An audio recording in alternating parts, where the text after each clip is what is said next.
Today we are very fortunate to be joined by some experts on basically everything you need to know when you're setting up your non-clinical program before your IND submission. Jean is our moderator. I can monitor the chat for questions so Jean can focus on what she does best, and I'll let her take it away. Thanks, Karen, sorry. I've been working with both of you. Thank you, guys. So it's great to have Ilan Irony joining us, Nick Buss, and Allen Callaway. Briefly, I'll just provide a brief background, and then if you don't mind, I'm going to put each of you on the spot, just if there's anything additional that you think would be important for the team, for the consortium to highlight. I'm Jean Dinashti. I'm a program officer at NCATS, and I help Dr. PJ Brooks as the one of the SCGE program directors. I support SCGE more from a regulatory perspective, and then also the Bespoke Gene Therapy Consortium that PJ leads. So I'm familiar with most of you guys on the call. It's great being here. So I'll start with Ilan. Ilan Irony is currently a Senior Director of Global Regulatory at J&J. I've had the pleasure of working with Ilan back in the day. We crossed paths at FDA, CBER, Center for Biologics Evaluation and Research, within what used to be called OTAT, now Office of Therapeutic Products, when Ilan was the deputy director there for the Division of Clinical and Preclinical Reviews. So Ilan has a breadth of expertise. Now he's been in industry for a few years since then. But Ilan, I don't know if you want to highlight anything from your experience. No, I think this is great, Jean. Thank you. Yeah, this was my pleasure to work with you as well during our time together at FDA, CBER. No, I've been at J&J for the last 4 years, and also continue to be involved in advanced therapies, specifically gene therapies. But I had spent 21 years at FDA prior to my experience with J&J. Wonderful. Thanks, Ilan. And then I'll move on to Nick Buss. So both actually with Ilan and Nick, I've worked really closely with them. PJ and I have on the BGTC. They're some of our consortium experts, and they've provided us great feedback. But Nick, he is an associate VP. Sorry, Nick, I just looked you up on LinkedIn. I wasn't really sure what your formal title is. So if I butcher it, please correct me. At Eli Lilly. And again, Nick has been instrumental, I have to say, in BGTC, helping PJ and I with our IND-enabling talks, clinical study designs for IND-enabling talks, and all sort of biocompatibility related discussions, et cetera. So Nick, you've been tremendous on BGTC, and it's really great to have you to help out on this call as well. So Nick, I don't know if you want to add anything with respect to your background experience. No, thank you very much. Do appreciate it. Thanks, Nick. And last but not least, Allen Callaway, it's great to have you on the call. So Allen, I haven't had the pleasure of working with yet through the BGTC, but Allen is currently a Distinguished Scientist, CMC Regulatory Affairs at J&J also. And he drives innovative regulatory strategies for key modalities through internal influence and external advocacy. And I don't know, Allen, if you want to touch on some of your experience. I know you have several years and you're kind of manufacturing focused, but if you'd like to touch on anything that I may miss, that'd be great. Yeah, I guess just quickly, my background in analytics was probably half of my career before I worked in reg for the last 10 years. So you may notice I focus a lot on the analytical capabilities and some of those topics as well. So CMC background probably for the last 10 years, and I've had the privilege to work with Ilan for the 4 years he's been there on our cell and gene therapy assets. So look forward to the discussion. Thank you. Thank you, guys. Thanks, Allen.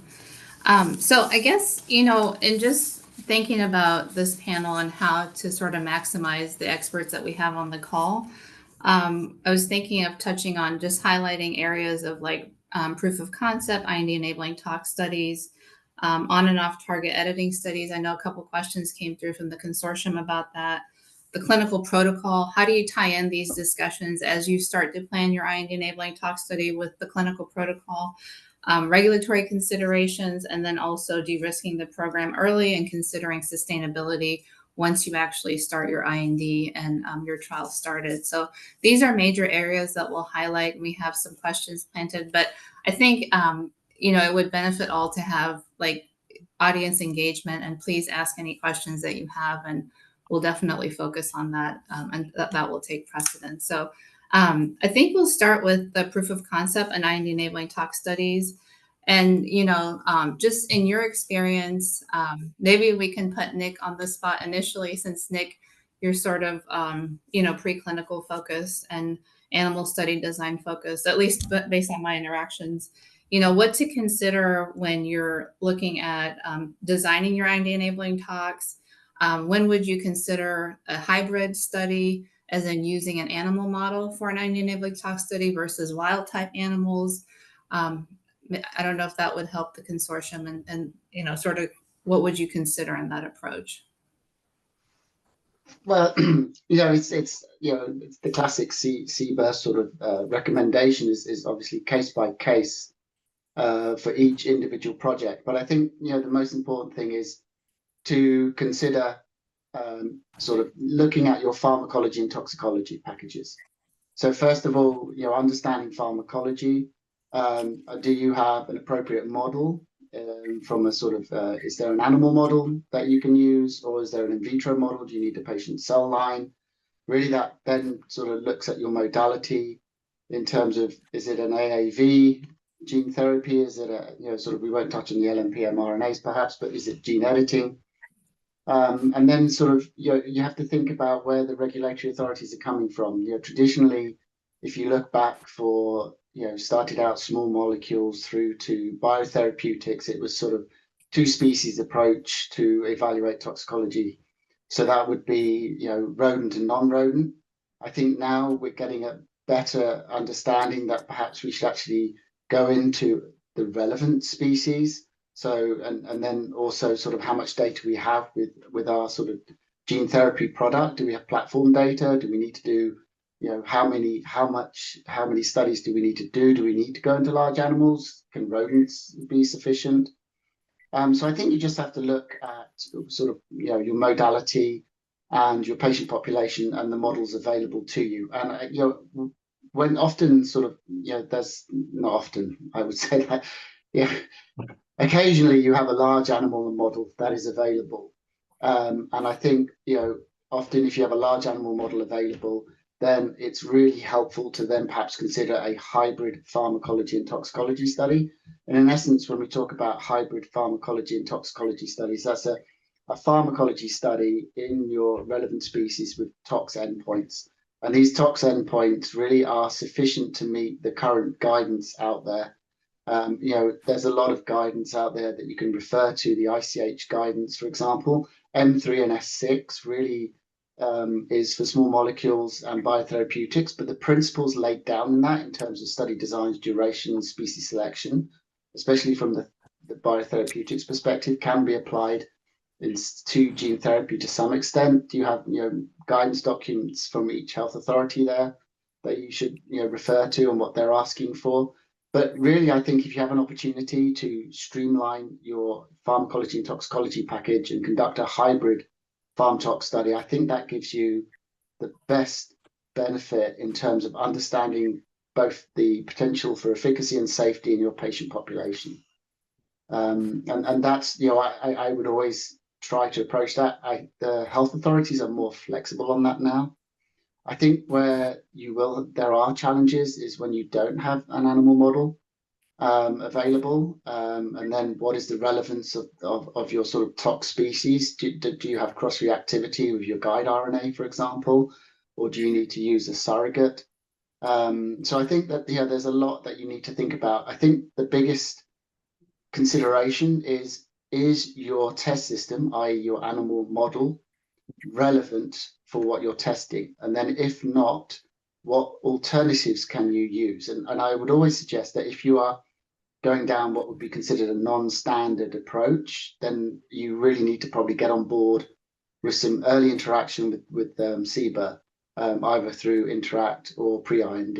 I think that's probably the biggest thing for sort of gene therapy, is to partner with your sort of pharm tox reviewer, at least from the preclinical perspective. Thanks, Nick. No, those are all great points. Elon or Alan, I don't know, you guys have anything to add to this? I would just add, I think Nick explained very well on the considerations for hybrid studies in animal models. I would just add that FDA also considers the 3R, the principles of 3Rs, to try to reduce the need for additional animal studies and try to use alternative models in vitro, in silico, wherever these alternatives are satisfactory to address non-clinical concerns that can translate to the clinical studies and monitoring. And I think that's an important shift in the FDA thinking in terms of multiple studies in animals, different species. Mm-hmm. Thanks, Elon. Alan, anything to add before we continue? No, nothing additional. Thanks, Jean. Okay, no problem. Jean, Jean, can I just add to that? Because I think Elon just touched on the point. There's been a lot in the news of late about NAMs and yes, reducing the number of non-human primates for biotherapeutics that's coming from, forgive me, it's Makari, isn't it? Yeah, the FDA chief. And I think the interesting thing to consider, at least in my experience, is CBER and gene therapy were already advanced in this in terms of reducing the use of large animals, doing animal studies by design in terms of the 3Rs. And so I think when you hear that we don't need to use primates, I think just view it that the CBER are ahead in how they're looking at gene therapies and the case by case. And this probably is being more applicable perhaps for monoclonal antibodies, because if you compare the two packages, they are very, very different. So I just want to touch on that. CBER is almost already leading the way from this perspective, at least from my preclinical experience. I appreciate that. Thanks, Nick. Yeah, I think everyone got really excited about this whole idea of new approach methodology and using alternative methods and reducing animal testing and so on. But I agree that this has already been something that's implemented. We discuss it all the time within, whether it's BGTC, even SCGE, I've heard this. So I agree that CBER's been leading that effort at the forefront. So, okay, are there any questions from the audience at this point, Angela, or should we continue? Sorry, I should have the... Nothing in the chat so far. Okay. So I guess when you're considering designing your IND enabling tox study, what are the critical elements that piggybacking on the discussion as far as the dosing cohorts, route of administration, delivery device, study duration? Like, these are things that we've discussed within some of our programs, Nick, and I don't know if there's anything you want to highlight. And then also, we always, within the bespoke program, we always discuss this idea of minimum packages. So where are areas within your IND enabling tox study that you could conceivably reduce the number of animals, whether it's the number of dosing cohorts, et cetera, and how would you go about approaching that with the agency? I think that might be helpful to discuss. So, Nick, sorry, I'll put you on this. No, that's okay. I mean, I always call it that we try to have the benefit of hindsight when you're writing you're conducting your phase 1 study. In your mind, picture your phase 1 study, and then try and come all the way back to designing your preclinical package. And I think, we talked about animal species and the relevance. There's no point doing unnecessary animal studies. Make sure that you get as much information and relevance from the species that you choose. In terms of animal age, sometimes it can be very challenging to get equivalent ages, for example, especially if you're using primates. So maybe you can incorporate that into your pharmacology study. And address that element there. Dosing cohorts, really what you're trying to do is identify a safe starting dose and a safe maximal dose. So really you should, traditionally one usually considers 3 three treatment groups, sort of low, mid, and high, with the high hopefully giving you sufficient safety margin to move from a clinical perspective. The route of administration, as much as possible, should match your clinical route of administration. Obviously, that can be challenging. For example, if you're using routes dosing into cisterna magna, for example, intrathecal dosing might be challenging in a rodent. So maybe we talked about platform data. Thinking about the relevance of your delivery as well, because often we talk about perhaps if you're using base editors, prime editors, or your transgene product in your AAV, are you using an LNP that's targeted? What's the relevance of the target? Are you using the AAV? What is the tropism of the AAV? So it's understanding your molecule, past experience, and then the animal species. And then it does, I would say, outside the US. So we always try to do our packages that are fit for purpose within the US and also external to the US, because we have other markets to consider. They traditionally have their guidance documents, EMA, for example. And in terms of duration, they are following traditionally the ICHS6 guidance documents, I would say, where perhaps studies up to 6 months are considered sufficient. Again, as we touched on, we're looking perhaps at, do you need 6 months for a lot of these modalities? Would 3 months suffice? What would you get from going from 3 to 6 months? So really to take it back, what you're doing is you're looking at your patient population, and then you're fitting it into a traditional IND enabling tox package, which is, like I said, which is maybe a single species, either it's a hybrid farm tox of a 6-month duration, where you're looking at all the endpoints, clinical observations, body weights, food consumption, ophthalmoscopy, safety pharmacology, which is ECG, respiratory, CNS, behavioral observations, clinical pathology, then of course your histopathology, which are your terminal endpoints, and then your pharmacodynamics as well. So really you're setting up a single study to do a comprehensive evaluation. But I always go back, look at your patient population and your modality and your animal model, and then build in a traditional tox framework into those studies. Maybe you have to do interim necropsies, maybe that's a requirement. And always, if you're unsure, again, take your design to the health authority to get endorsement. Mm-hmm. Thanks, Nick. I guess tying the IND enabling tox study to the clinical protocol, Ilan, just to piggyback on what Nick said, are there areas in your experience that, whether it be at the FDA or at J&J, where there were deficiencies in design and something that you could that was an oversight in the IND enabling tox study design when considering the protocol that people should be aware of, that sponsors should be aware of?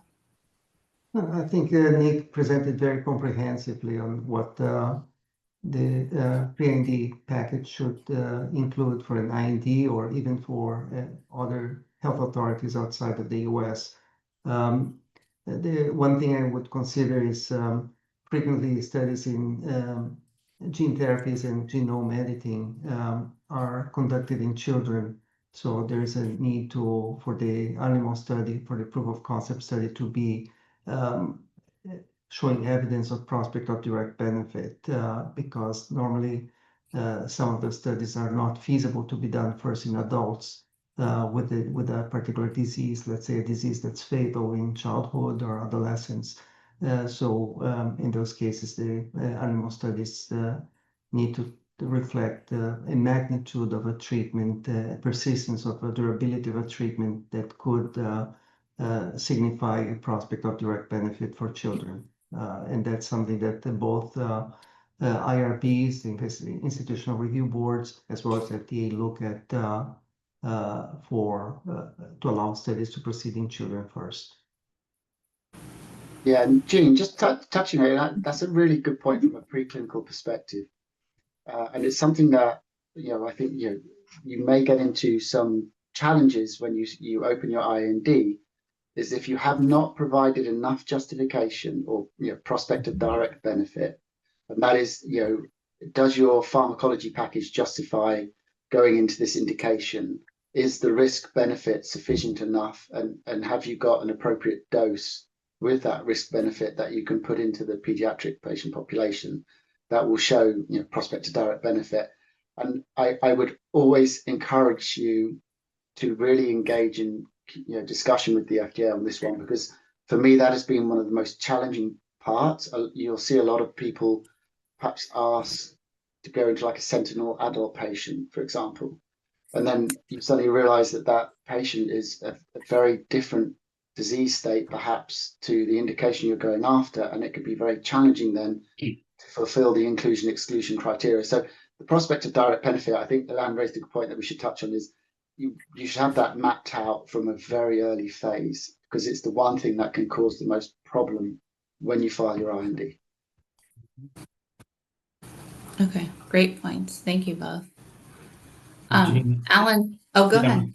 I was going to say one thing I'd like to highlight, I think Nick covered well, is kind of that holistic approach. So not only the view on clinical and non-clinical, but you need to make the bridge from that non-clinical material to the initial clinical batch. And your stability, what are going to be your dose ranging, and probably bracketing, all of that needs to be built in. So I think there's a lot of challenge in that space, but also making sure it translates into that early phase 1. I was going to say there's also, because Nick brought up kind of the EU perspective, and we tend to look at kind of global implications here. There are workshops that are out there. So the CAT committee, for example, is having one next month, which is looking at genome editing. And that's really looked to bring in, you know, sponsors to talk about some of the challenges. So great ways to learn about what's happening there. And you're probably going to get developers in the US attending that because they're starting to support additional guidance on the topic. So a good way is you're looking for, you know, what are some of the caveats? Are we having the same struggle as everyone else? Are there other alternative ways to approach some of the study design? That's a good place to find some of that information as well, because so much is product specific and design specific on how you're going to manage. And honestly, it even links more to that clinical angle as well. So I would suggest that's a good way to get some maybe, you know, benchmarking across, you know, different developers, what's happening in those spaces to help you with your own program. So happy to share that information with you as well. Yeah, that would be great. Yeah, anything that you can share, we can pass it on to the consortium. That'd be really helpful. Alan, to tie in the product perspective, which is really critical, as you know, for biologics development, are there any considerations when trying to design your IND enabling tox and just looking at whatever lot you're using, you know, I've heard it called like your tox lot material, whatever, and then linking that to the clinical lot? Are there areas from your experience that could create potential bottlenecks? How to avoid bridging studies if possible, whatever, you know, when you're taking these into consideration as far as what material to use in these studies? So it's a great question. One of the items, especially if you're having interactions with the agency, is to be very clear about any changes that are going to occur manufacturing wise between that non-clinical material and your first clinical batch. And I think you need to highlight those. For us in CMC, one of the big things we try to leverage is any prior data, even if it's directional, to support stability. So your tox batch, any engineering batch, we would generally try to leverage any of that information because it's supportive data for stability of your product. You're probably going to have very limited stability for your phase 1 study. So again, major changes kind of take those things off the table. So that's where it's very important to make sure you have that link between non-clinical and that first clinical batch.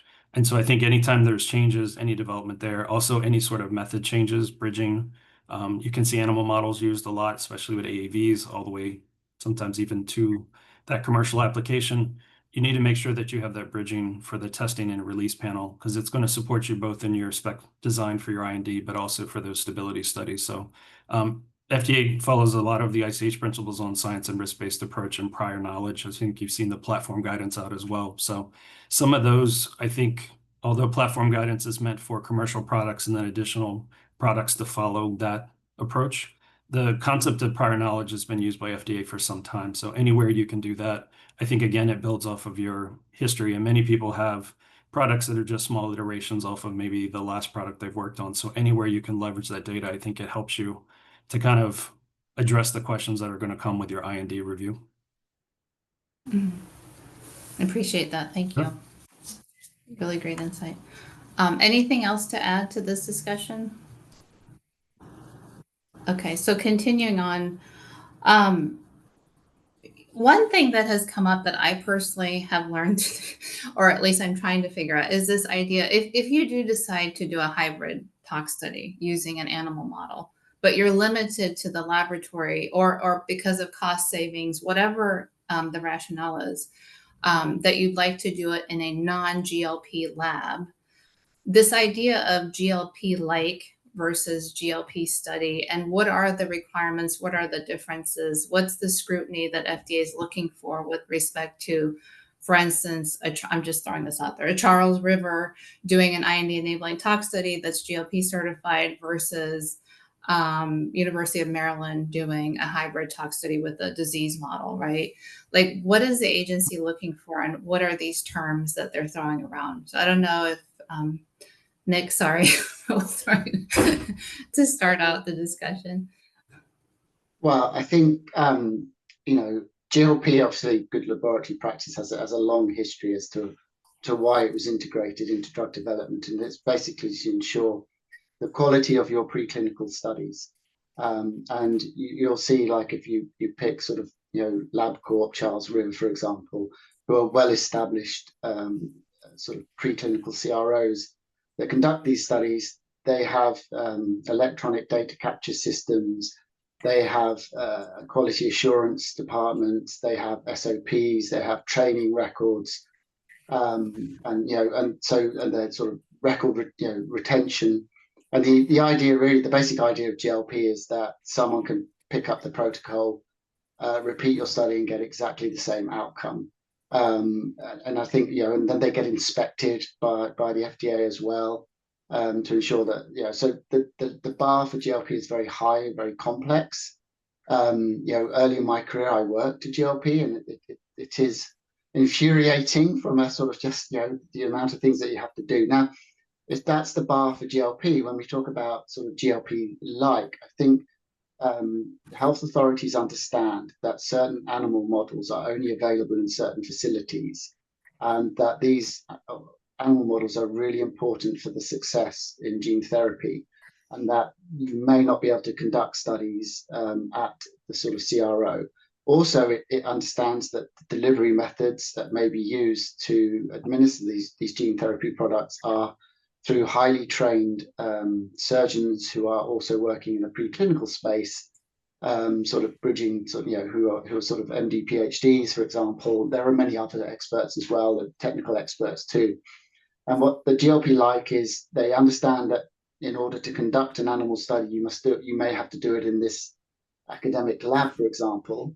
And what they want is that, is to make sure that as much of it, that perhaps you have some record keeping, documentation is sufficient, record keeping is sufficient, how you're archiving your studies, sample retention. So I think when we talk about GLP-like, I think you might not be able to do everything in your own lab. You may have to sort of perhaps ship samples to, perhaps it's your pathology. Maybe you can do your pathology externally at a GLP facility. And so maybe not all elements of your study are to GLP. So I think it's just that GLP-like is a very confusing term. I agree to that, because it can be very challenging. So all I would say is it's more the principle of GLP is that someone can repeat your study. And so you just need to make sure that you have a record of documenting everything, checking your data. Maybe you implement some SOPs in your facility for the basic, sort of care, and then sort of recording data as well. And I think GLP-like it's a hard term, because each facility may have sufficiencies and insufficiencies. And I think as a lab, it's to identify where those insufficiencies are and to bring them up to speed, so that that it's sort of, it can be GLP-like. Maybe you get an external auditor to come in and help sort of strengthen the sort of conduct of your study. I probably would do that as a recommendation for anyone who wants advice, is I would get an external auditor who specializes in quality assurance to come and help guide you on any GLP-like studies that you would like to conduct, to reduce the potential risk for anything downstream. I hope that helps. It's a very challenging term. Yeah, I acknowledge that. Mm-hmm. Mm-hmm. No, that helps a lot. Elon or Alan, do you guys have anything to add to this? I know it's a little weedy with the I need I was going to say, I think it's a really good question though, because there are, to the next point, there are some things you cannot do in a GLP facility. But one caution I guess I'd throw out is if you're working with any sort of vendor, even if it's contract testing in the CMC side for your analytics, if they have a drug master file filed with the agency, it doesn't mean it's been reviewed. Only at the time that you submit and reference that will it be reviewed. So if you're leveraging any sort of documentation from those vendors, make sure that it's either been reviewed by the agency in prior applications, because that's one thing that can catch you in the IND review is you have some sort of IP protected drug master file, and unfortunately, they're not reviewed generally by FDA until you reference them. So make sure the information you need is in there. It's always great to hear that it's been used in another product, especially if it's, their platform approach to something. So just something as a watch out to make sure that, it's not a new document for FDA to review that you generally would not see because it's in a master file process. So That's a great point, Alan. Actually, that sort of segues into the next topic that I want to discuss, which is like, what are the critical elements to include in your pre-IND briefing package as you start to have these discussions with the agency with respect to enabling tox study design, your drafted clinical protocol or protocol synopsis. But I think that's one strategy that we're using with MBGTC is really give the agency a heads up as to the DMFs that we'll be pointing to in the event that they haven't reviewed that DMF, because as you said, they're not required to. DMFs aren't on a review timeline, and they really don't become an issue for the agency until an IND is pointing to it. So yeah, and DMF, just like any other submission, are going to potentially have deficiencies that will need to be resolved. And one of the issues that I personally experienced at FDA that caused heartache for a sponsor is that the sponsor has no control over a DMF holder's response rate to the agency and how they resolve those issues. So it is really important to try to get that on at the agency's radar in advance of an IND submission. I agree. Yeah, but are there other areas in your guys' experience within that sort of would be really beneficial to include in a pre-IND briefing package as you start to approach the agency with discussions around IND enabling talks and your proposed clinical protocol design? Anything that that in hindsight you're like, this would be great for a sponsor to understand that they should include it from some of the cell and gene therapy trials that you help lead?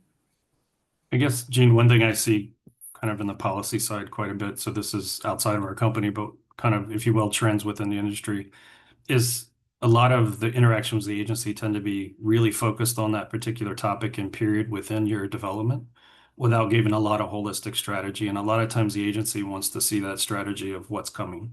So when you have a pre-IND meeting, right, they know the IND is coming.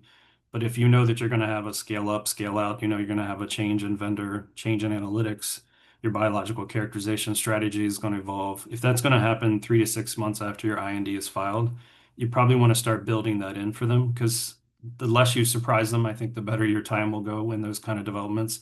It also may mean they can give you some early feedback just in general direction, right? And so I think it's great to have a team where you have folks that really know the detail and the science in that particular focal area for the pre-IND, but also someone that can look kind of more holistically and kind of step back and say what's happening in the next 6 to 12 months, because that will help you, I think, build the development pathway as you go forward. It also helps you kind of understand what are some of those pilots, RMAT, Breakthrough, and others that exist. What do we need to do to get there? And then also how would we build, some of those discussions.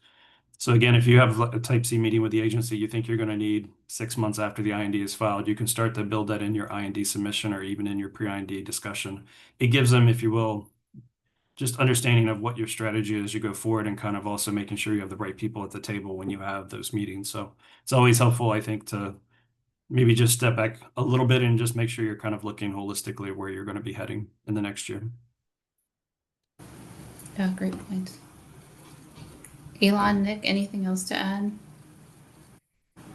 I think I'll just focus on the clinical perspective. So Nick mentioned earlier and encouraged the audience here to engage with FDA early on through the Interact. And this used to be a CBER initiative only called pre-IND.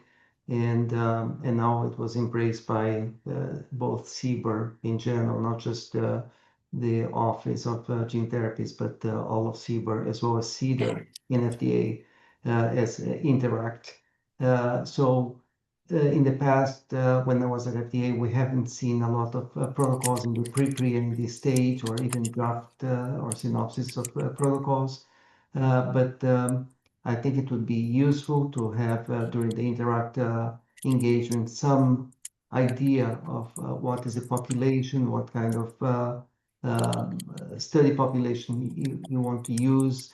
And when it gets to the pre-IND meeting, it's your opportunity to have a more specific engagement. So the more details you can put in the protocol that you submit in the pre-IND, the more feedback you get. One of the important goals for both the sponsor and the FDA with engaging the pre-IND meetings to avoid the clinical hold when the IND is submitted.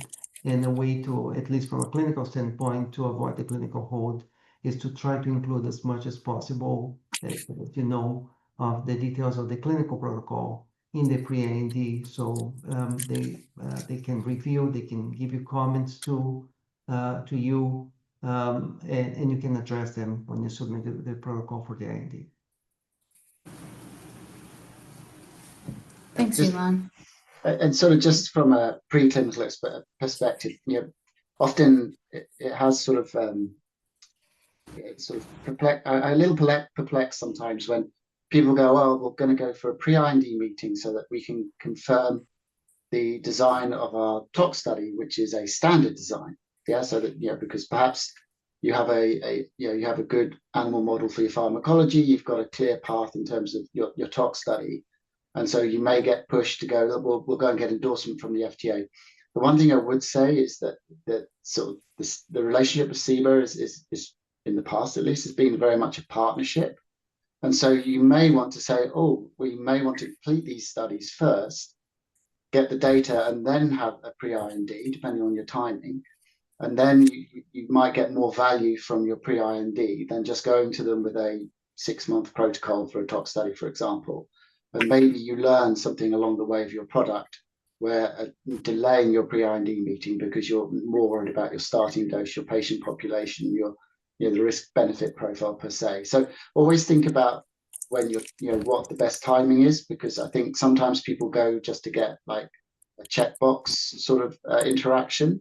Whereas I think you need to go and really ask those difficult questions that you might not know the answers to, or a problem that can be tackled in 20 different ways.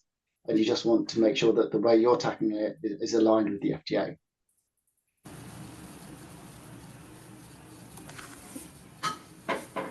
Thanks so much, Nick. One thing that I've been surprised about, just in being a part of the BGTC consortium and SCGE, is like the level of preparedness from a product perspective in pre-IND meeting packages. It's sort of been all over the place, but I would really appreciate from your experience some of the, to me, it just seems like a shame to not present product related issues, or at least your strategy behind manufacturing your product at the time of a pre-IND meeting with the agency. But I have seen, sponsors approach the agency with very little product information, like even not understanding which CDMO is going to manufacture their product. So it's been sort of all over the place, and the agency has accepted the meeting, granted them a meeting, which I was also surprised by. So is there anything that you could provide from your experience as far as the level of readiness that you should present in a briefing package, maybe from a product perspective, Alan? And premature interaction, what that could lead to, maybe additional, you might need to have an additional meeting with the agency, a meeting or two, to iron out product related issues before an IND, et cetera. So any guidance there from your experience? Yeah, I mean, for the pre-IND meeting, I agree. You need to have that product information, because when you file your IND, you're going to want to reference that meeting, and also any commitments that were made, any requests. There may be some items that are going to take longer for development, biological characterization, for example, but you know, in a pre-IND meeting, if your process isn't included, your specifications generally are not going to be included. So you're losing out on that feedback in a pre-IND perspective, and you're putting all of the review time frame and risk on that IND review. So it to me is unfortunate if you don't have the CMC information. And to your point, there's so much complexity with the products in the CGT field as a whole. So they're going to be looking for that information. They may accept a meeting because they want to make sure they're guiding you the right way in terms of how to get to the IND stage, so you don't end up on a clinical hold because of lack of information. But I think that's also, I would reference the guidance. There's the January 2020 guidance for INDs. I think they were very direct in what they want to see in each section. So if you're not able to kind of meet that as you're planning your IND, that's some of those topics you should be addressing. If you're using alternative methodologies, what's the risk assessment for that? Why is you taking a different approach?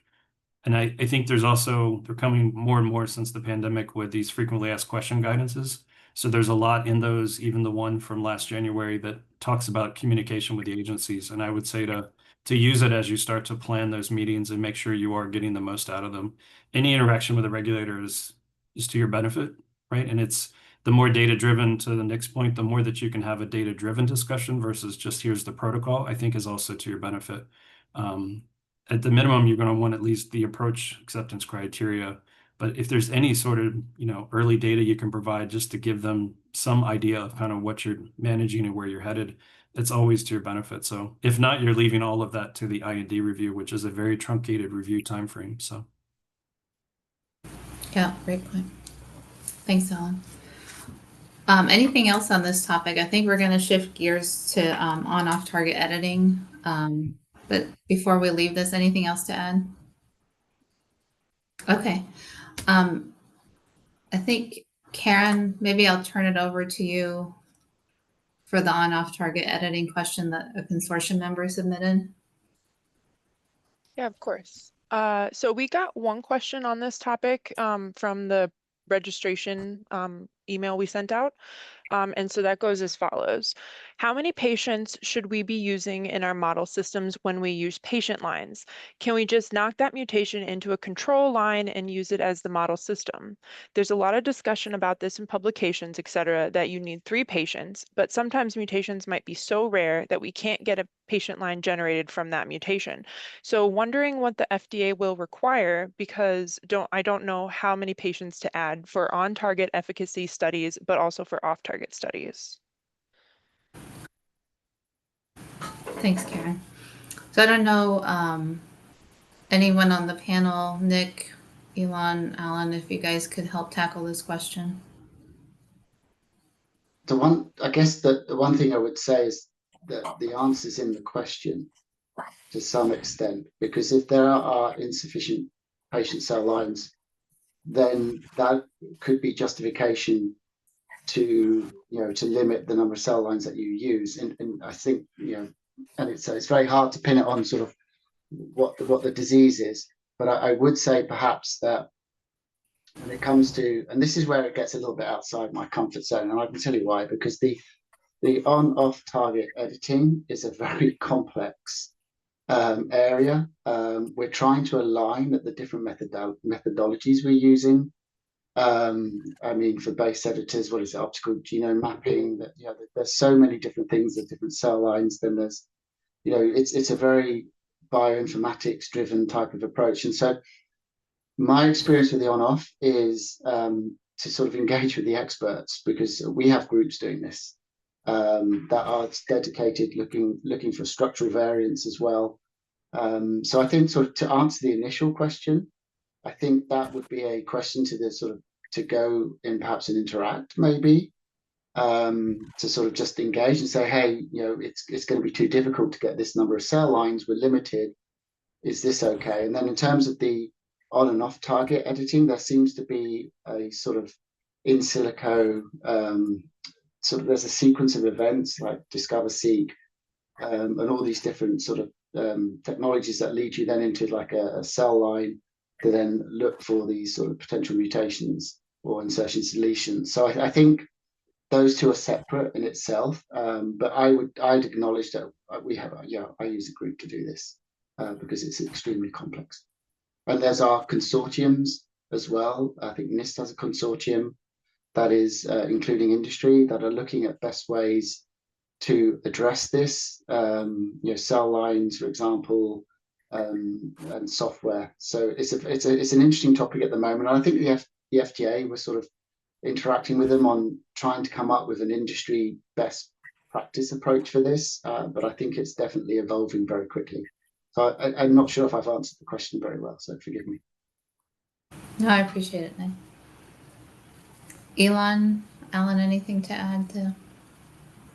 So my disclaimer is that when I left the agency, we were just starting to see some, we had pre-IND meetings on genome editing and some, thinking about the field of genome editing coming into play.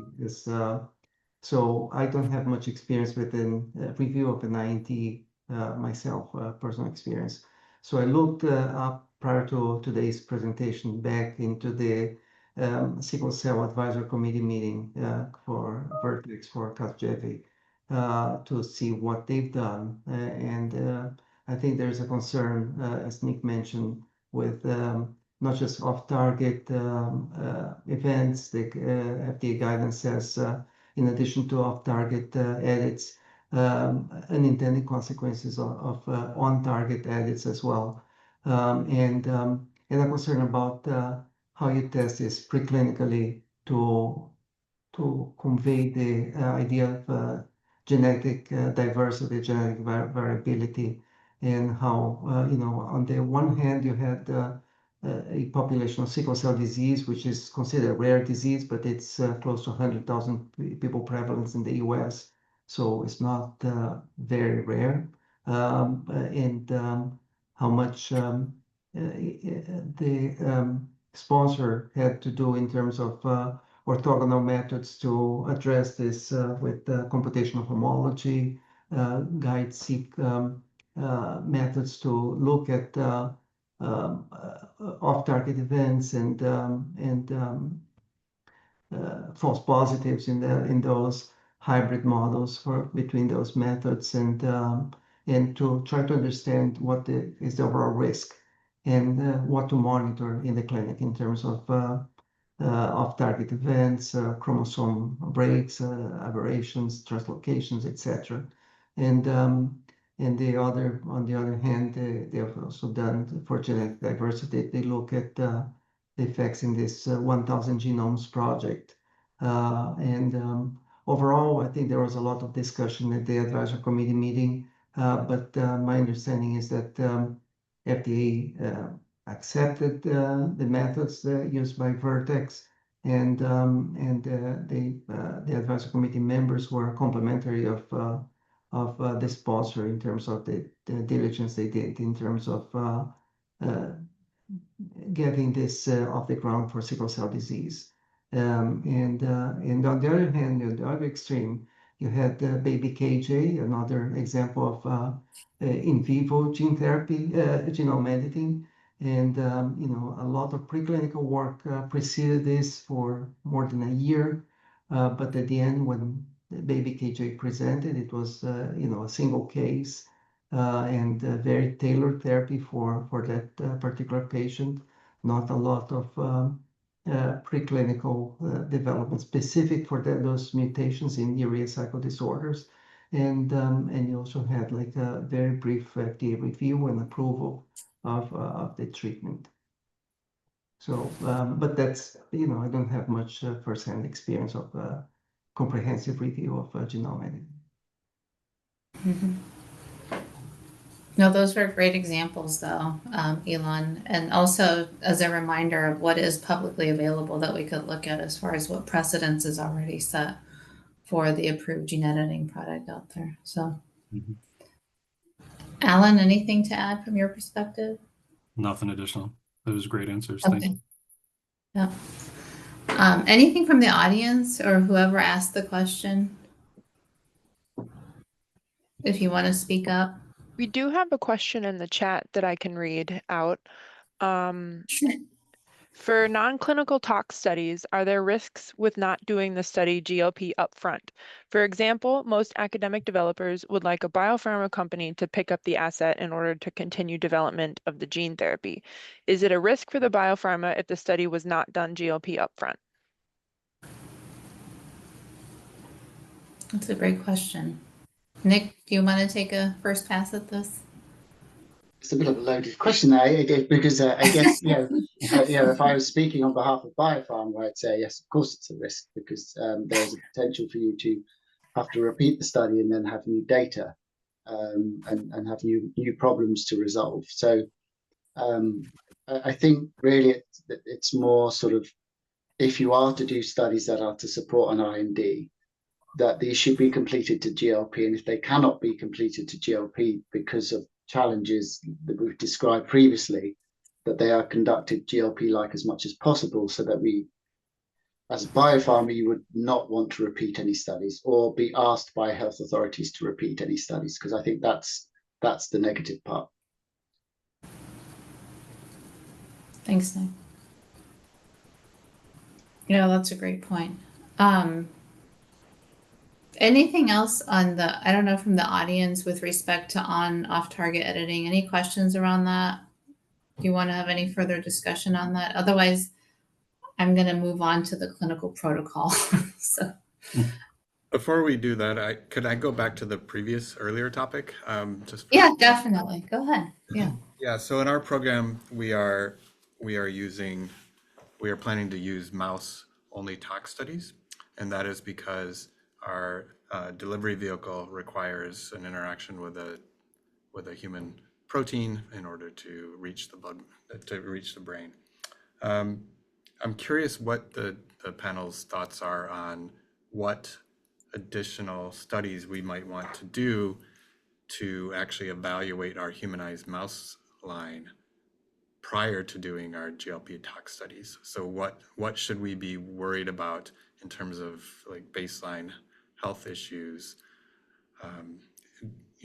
What's the recommendation for the level of assessment of that mouse line prior to going into GLP tox? Well, I can tell you sort of from an experience perspective, it's almost like you do like a natural history study of mice. That's one thing, and that's just basically just take a look for the at the sort of the mice, do pathology, and if failing to do this, then just increase your control group number, so that if you do have perhaps new lesions or target organ change, sort of histological changes, that these are picked up in your control animals as well, and not sort of seen as potentially treatment related. Because some of the problems you get is if you see a single, let's say by accident you get 3 morphological changes in the kidney, for example, that you can't explain, that then aren't designated either treatment related or not treatment related. It doesn't really help you. You'd probably be able to navigate through it, but or if there's something that is quite, if you start seeing like tumors, liver tumors, something unusual, for example. So I think all you need to do is just characterize your model, and sometimes it's helpful just to do full pathology on, say, 10 animals at the appropriate age that you're doing, just to get a quick look, and then increase the number of animals in your control group.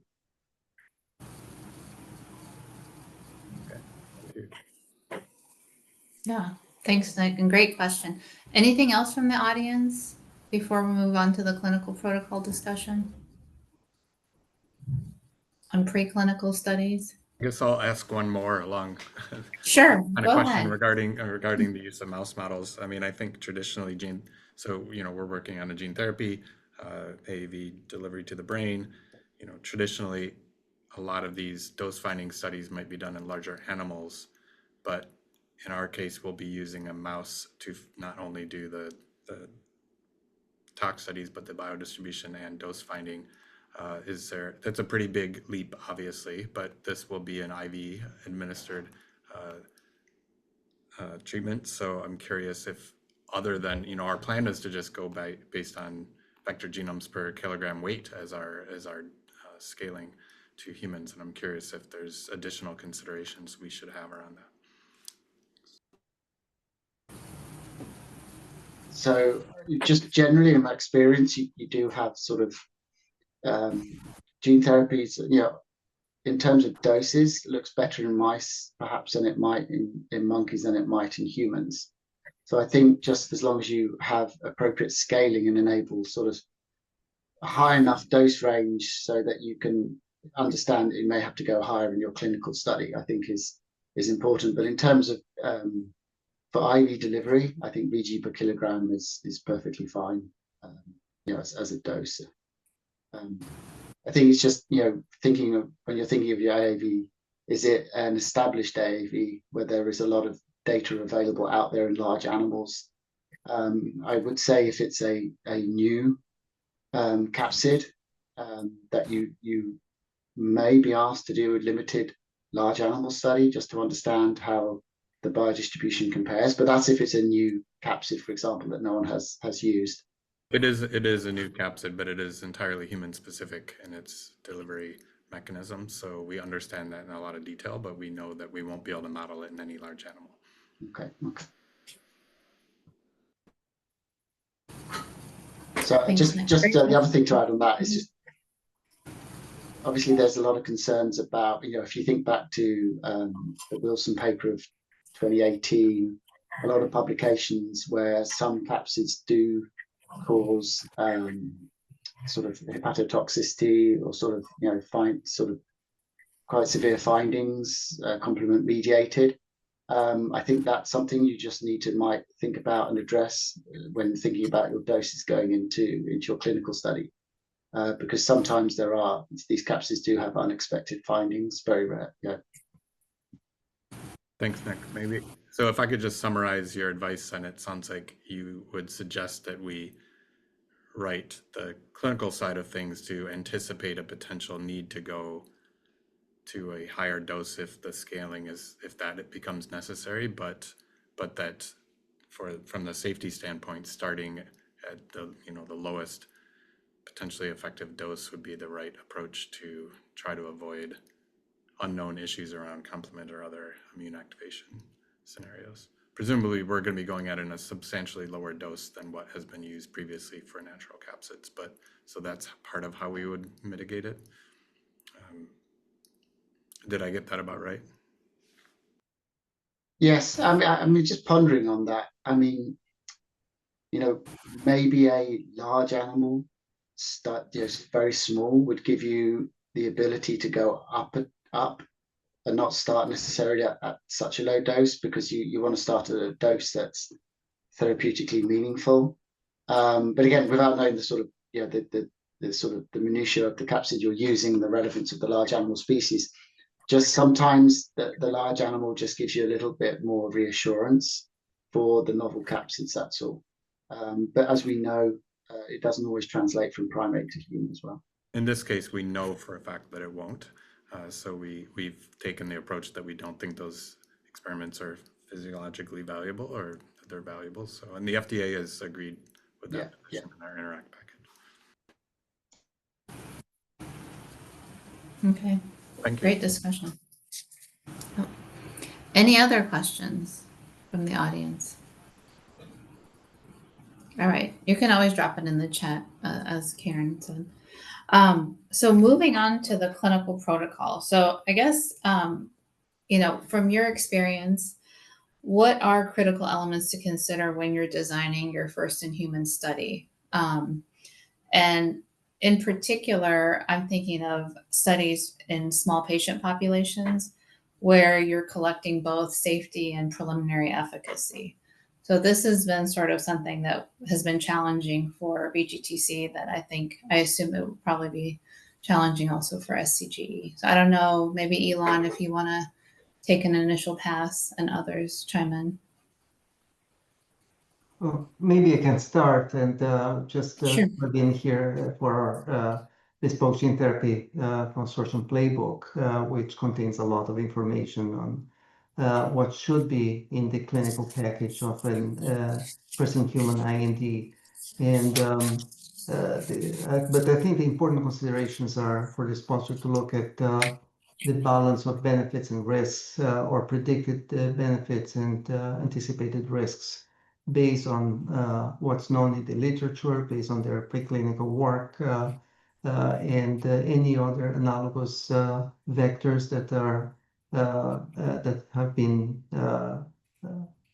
tested in the clinical setting, and look at the study population, the initial study population, and where their final target population is going to be for a potential approved product, for a potential label. So always look at the first in human with the end in mind. The end in mind being, the final approved product by FDA or by other health authority in some other jurisdiction, and try to trace back from the approved label what you expect to do in what you can do in a first in human trial. So look at cohort sizes and justify for the FDA the cohort size based on the size of the population. If it's a rare disease, it's not uncommon to have cohort size of 1 to 3 people, but they need some justification. The acceptance of risk, how much tolerance to risk that particular study population will have.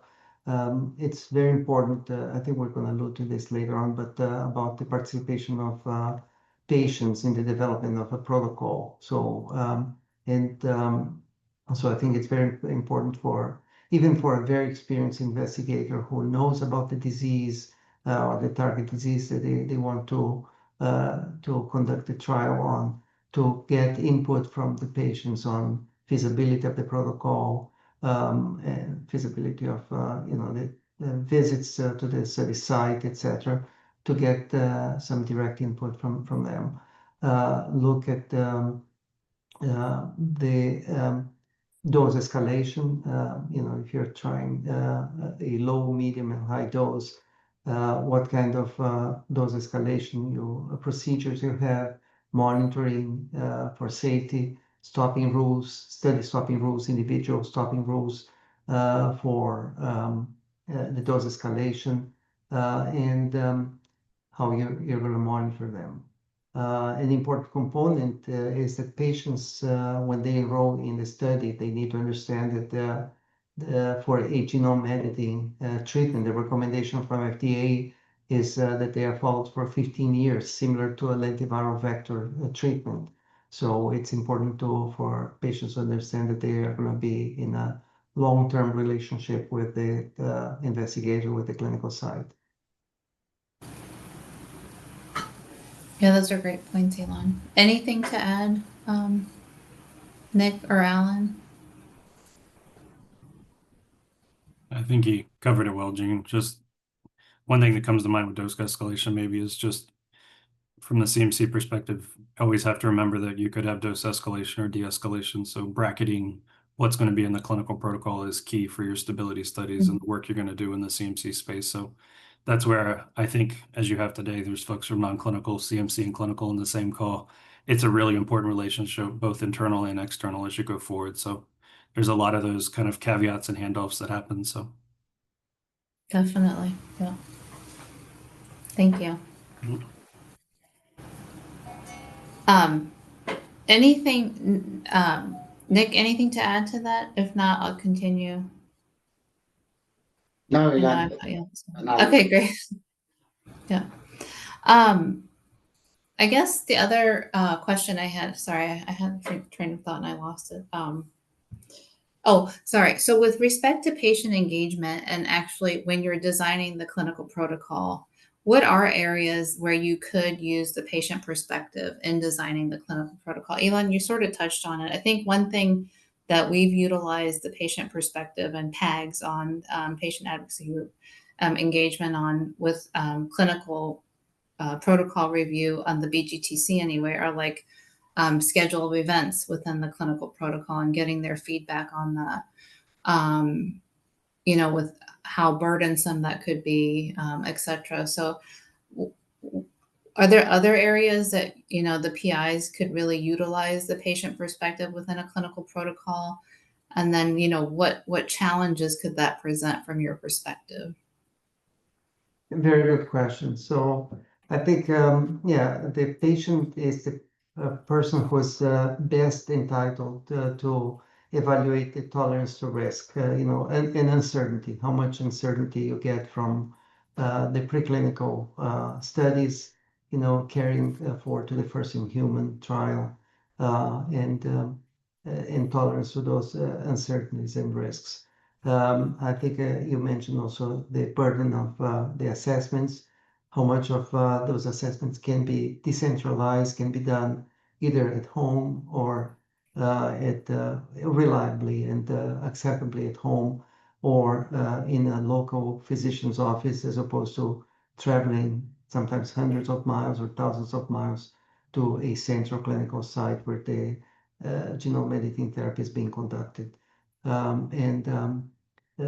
much, so the informed consent is a particular area where a patient understanding of the risks and actually going to the informed consent and reading and editing for clarity for how patients in the same cohort would be perceiving the potential benefits and risks is an important element. When we were not taught, we had this idea of not just looking at the sponsors' involvement with patients, but also getting a patient representative for some particular protocols. So we had a cleared someone who was a patient that had either the same disease or a similar disease that was cleared as a special government employee, look at the protocol and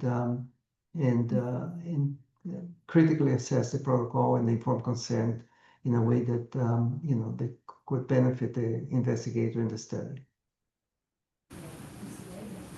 Yeah.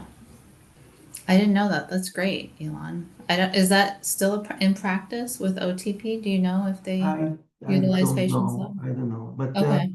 but the FDA has written multiple guidances about encouraging sponsors to obtain patient input from the very beginning, not just at the end when it goes to a BLA, but even for first in human, and to document what areas of the protocol the patients had participated and had influenced the writing of the protocol. Yeah. Thank you. Any questions from the audience with respect to what we've discussed so far? We'll continue. You guys can chime in with your questions at any time. Maybe, for cell and gene therapy, long-term follow-up is always sort of a heavy discussion. I don't know if there's anything you'd like to comment with respect to long-term follow-up, particularly for gene editing investigational products, from your experience and some of the discussions you guys have had in your programs with the agency. If there's anything you can share with respect to lessons learned. Ilan, maybe I'll put you on the spot to start the discussion. I think for both the patient and the sponsor, this long-term follow-up, particularly the 15 years for, as I mentioned, a retroviral or lentiviral vector, and now for genome editing products, is a particular burden for the sponsor, for the investigator, and for the patient in particular. So it's a commitment, and the justification for this is that those are still very novel products, and each one is different than the other. The diseases are different, and it's important to assess long-term risks, particularly mutagenic and carcinogenic risks in terms of specifically genome editing, the insertions and deletions and chromosomal breaks, and how this could affect long-term, the health of the patient and the benefits and risks of the overall the product. So, an attempt to, as we get more knowledge about the risks for AAV, traditional gene therapy, in vivo or ex vivo, with lentiviral vectors, I think the FDA will reevaluate those the periods for long-term follow-up. There will always be some need for longer follow-up than for a monoclonal antibody or a small molecule drug. but the length of duration of the follow-ups, I think as society and FDA gets more comfortable understanding the risks, the tendency will be to decrease the length of follow-up. For AV, for example, it's between 2 and 5 years, but you have to also take into consideration this is not just the FDA. EMA has their particular types of long-term follow-up requirements that may or may not be similar to FDA's. Mhm. Thanks, Ilan. Anything else to add, Alan, or from your perspective, whether it's manufacturing or preclinical perspective? No, I think Ilan covered that well. Thank you, G. No problem. Maybe we'll move into some regulatory considerations, and I think it would be wonderful to hear. And if there's any questions from the audience, please interrupt me at any time.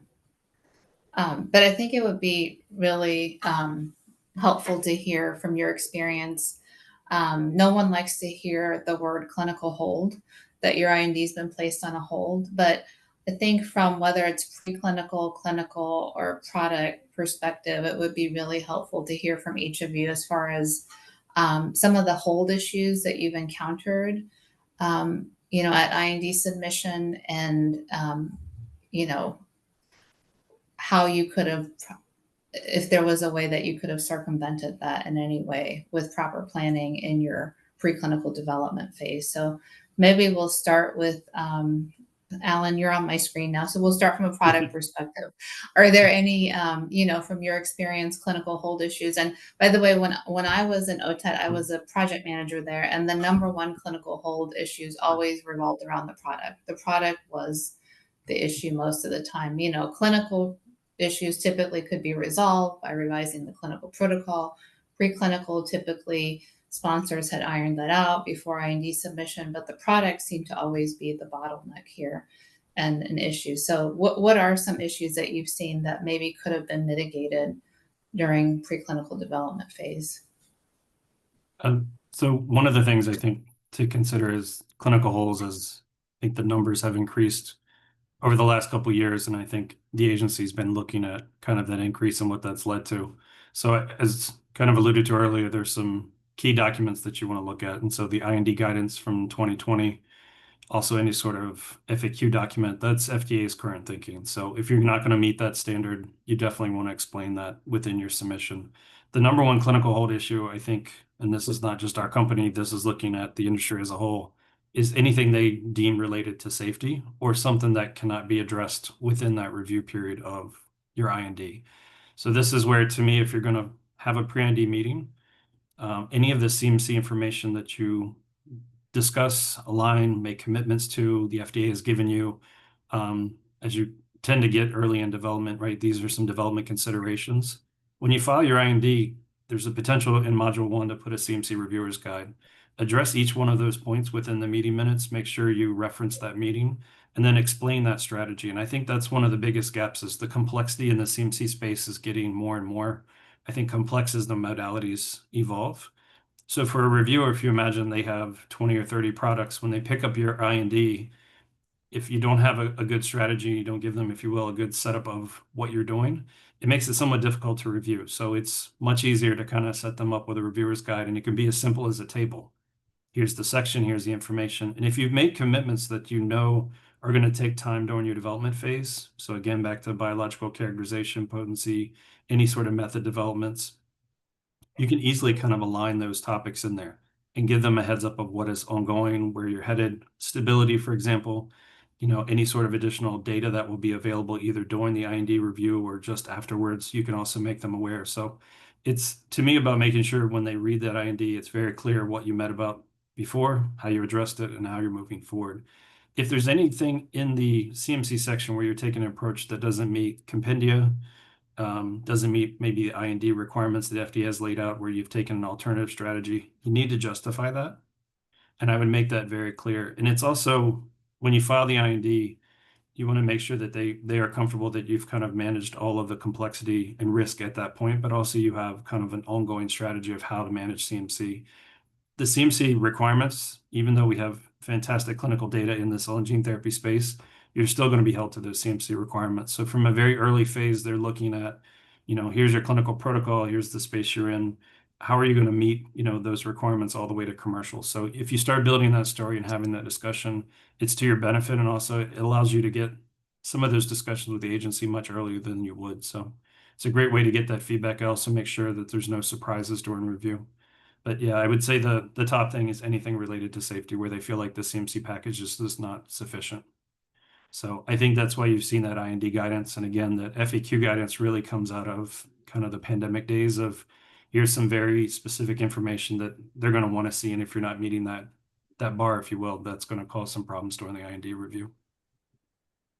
Thanks, Alan. I have a follow-up question. So tying this discussion to the DMF and what we discussed earlier, if you are a sponsor that's utilizing a CDMO's DMF that you're going to be pointing to, what are ways to mitigate, perhaps, to make sure that that DMF is complete, or at least that you understand that all the different sections required from manufacturing or module 3 in your IND are covered? One thing is that I've learned is that you could request a table of content from your DMF holder. Yep. That could give you insight as to all the different sections that will be covered from a CMC perspective. But I don't know from your experience if there's anything else to add. That would be great. Yeah, I mean, you will not have access to the DMF, but to your point, there are ways to get some clarification around it. So how long has it existed? When was the last time it was updated? Has FDA reviewed it for any other products? Can you share with us at least the high level topics or themes that were brought up during those reviews? You don't want a DMF that was filed 3 days before your IND goes in, right? That tells you that there just hasn't been that normal process. And if it's something, especially in a platform, so with contract testing, if it's on some sort of safety method, those are generally going to be used across multiple products. You're going to be much more comfortable using that DMF than, this is a new technology or a rapid technology, and this is the first product to file it. You just need to be aware of that. And if you have a pre-IND meeting, it's a good time to explain that you are going to be using that approach. And if that DMF exists, then you can reference it at that point. But yeah, I would definitely, it's where you want to have a good relationship with the vendors and generally, understand some circumstances around the DMF. You're not going to have the opportunity to see it. So all you can do, if you will, is to kind of work around that. Also, I think Nick brought this up earlier. Any sort of quality inspection of those organizations, you want to make sure they are going to respond within a certain time period, because if not, that will put you on clinical hold as well. You're not responding to the agency. They have a short review time period, so they put you on a hold until they can resolve those types of issues. So it's a good way to make sure that, if you will, those kind of bases are covered. It just supports you going into those discussions with the agency. That's great insight. Thanks, Alan. Yep.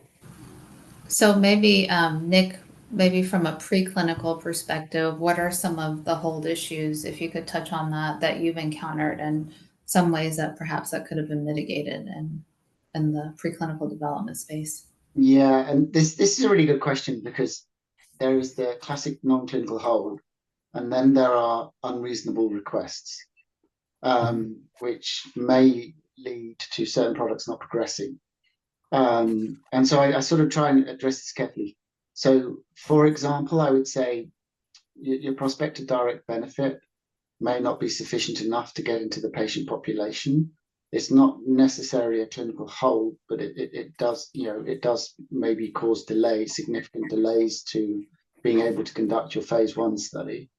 I think probably one I published on is the DRG toxicity many years ago was actually quite, for AAVs, was very challenging from justifying a risk-benefit perspective, and often led to restrictions. So these are sort of not true non-clinical holds. So I'd say, and then the other one is, and I presented to Peter and Nicole last year on this in a separate subcommittee, is the sort of unreasonable requests. So sometimes you would go to your pre-IND and they may request that you do a certain animal model that exists in a paper they read, and then you have to go back, sort of try and identify how to get hold of this animal model, do a study in this animal model, and then you start looking at the costs and time, and then it sort of becomes less appealing from a development perspective, from a bit,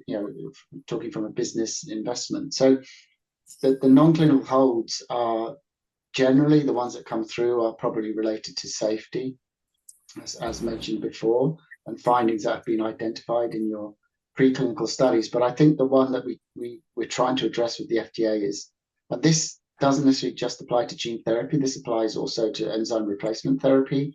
And I think you can see there's a history where unreasonable preclinical requests have been made that have led companies to explore clinical trials outside the US. And I think, there's probably, we could all go through a list and list examples of this. And this is something we're trying to work with. And I think that's where probably a lot of frustration may come, and I've had that myself, is you might not be able to get hold of the model that was published. So how do you progress? And then you're limited by the amount of interaction you can have with the FDA thereafter. So, and that's why I've been trying to be a big advocacy of these non-clinical issues through the various committees I sit on and interactions with the FDA. So again, I've touched on sort of the non-clinical holds, but I think the other thing we talk about is the fact that some products might not progress to clinical trials because of the restrictions that have been put upon them at the pre-IND stage through certain requests that are just not feasible. And like I said, we took some case studies to the FDA last year and presented this, and they agreed that they would address these issues. That's wonderful. Was that interaction with CBER? CBER, yeah. So it was when Peter and Nicole were leading. Okay, well, hopefully that will continue as a priority for the agency with new leadership. So that's great. Ilan, I don't know, from a clinical perspective, if you could touch on some clinical hold issues that you've encountered in your experience and how you think maybe they could have been mitigated in the preclinical development space. Yeah, so you already alluded to the majority of clinical issues during the 30-day review period of the initial IND. Usually the FDA reviewer will communicate with the sponsor and try to address them. So if it's an issue of some risk monitoring, for example, for complete blood counts, for example, on something that can cause lymphopenia or something that is easy to address in the 30-day period by modifying the protocol, by committing to modify the protocol and satisfy the FDA on that point. Dose escalation, stopping rules, those are common issues that are related to what the FDA calls the hold citation, insufficient information to assess risk. But there are some others, like if there is no prospect of direct benefit, as Nick discussed before, this could be result in a clinical hold, and this could not be addressed necessarily in the 30-day review period because it will require an additional non-clinical study, whether it's in an animal model or some other alternative model that to address that prospect of direct benefit, or if it's something missing, a whole study biodistribution is missing, or something related to incomplete investigator brochure, for example, that those things generally take longer than 30 days, and this will result in a clinical hold. So I think it's very important to have a accurate and complete investigator brochure, and having a very well detailed protocol with justification for everything that you're doing, the cohort size for each dose cohort, the study stopping rules, any kind of monitoring, any kind of pre-treatment, if you need to use an immunosuppressant or prednisone to address particular issues, the dose, the device, if it's a device that's being used to inject the gene therapy or the genome editing therapy intrathecally or intracerebrally or into the heart or so, those need to be very well detailed in the protocol. Thanks, Ilan. I have a follow-up question, and this is something that we're dealing with one of our BGTC programs. So the IB, the investigator's brochure, is a requirement for multi-site studies. Is that correct? It's not a requirement if it's at a single site. Is that correct? That was my understanding. Well, the investigator brochure is necessary when the sponsor and the investigator are not the same person or the same entity. So Okay. so if I'm Johnson & Johnson, I'm the sponsor, even if it's a single clinical site, it's not the same entity. So the Okay. investigator may not be aware of all the confidential commercial information that I have on my manufacturing. But the investigator brochure will have some enough information about the product to be able to look and assess the safety of the product in the patient. Yeah. Okay. Thanks, Ilan, for clarifying that.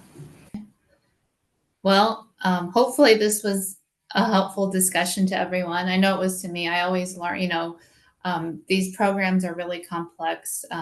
There are many moving parts, I think, similar to what we saw in this panel discussion with, clinical expertise, preclinical expertise, and manufacturing product expertise. It really takes a village sort of to get at the root of it. Yep. Thank you, guys. Thanks, Ilan, Nick, and Allen for taking the time to, to provide your expertise to SCGE. It's really appreciated. So thank you all very much for joining. Thank you. Thank you very much. Thank you. Bye-bye. Thanks. I enjoyed